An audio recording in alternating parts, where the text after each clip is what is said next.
পাবনায় চাটমোহরে তুচ্ছ ঘটনাকে কেন্দ্র করে যমজ দুই বোনকে হাতুড়ি দিয়ে পেটানোর অভিযোগ উঠেছে এক ছাত্রলীগ নেতার বিরুদ্ধে। গত শুক্রবার বেলা 11:30টার দিকে উপজেলার উথুলি খামারপাড়া গ্রামে ঘটে এ ঘটনা। আহত দুই বোন হলেন মিম ও লাম। তারা খামারপাড়া মহল্লার রেজাউল করিম রিজুর মেয়ে। অন্যদিকে অভিযুক্ত ওই ছাত্রলীগ নেতা হলেন একই গ্রামের ইসলামের ছেলে আলিফ ইয়ামান পায়েল। তিনি চাটমোহর পৌর ছাত্রলীগের সভাপতি। এ ঘটনায় আহত দুই বোনের বাবা থানায় একটি লিখিত অভিযোগ দিয়েছেন। অভিযোগে জানা যায়, বাড়ির পাশে কদম গাছের ডাল কেটেছিলেন ছাত্রলীগ নেতা পায়েল। এমন সময় প্রতিবেশী রেজাউল করিমের মেয়ে লাম তাকে গিয়ে বলে গাছ কাটার সময় তাদের কলা গাছ যেন নষ্ট না হয়।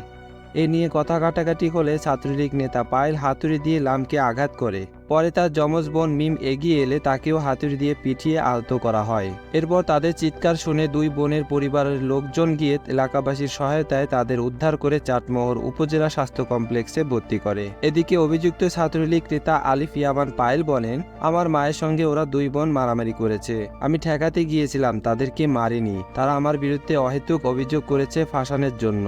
এই ঘটনায় চাটমোহর থানার ভারপ্রাপ্ত কর্মকর্তা সেলিম রেজা বলেন, লিখিত অভিযোগ পেয়েছি, তদন্ত সাপেক্ষে পরবর্তী আইনগত ব্যবস্থা নেওয়া হবে। দর্শক, ভিডিওটি ভালো লাগলে একটি লাইক করে আপনার মূল্যবান মতামত কমেন্টে জানাতে পারেন। আর চ্যানেলটি ভালো লাগলে সাবস্ক্রাইব করে আমাদের পাশে থাকবেন। ধন্যবাদ।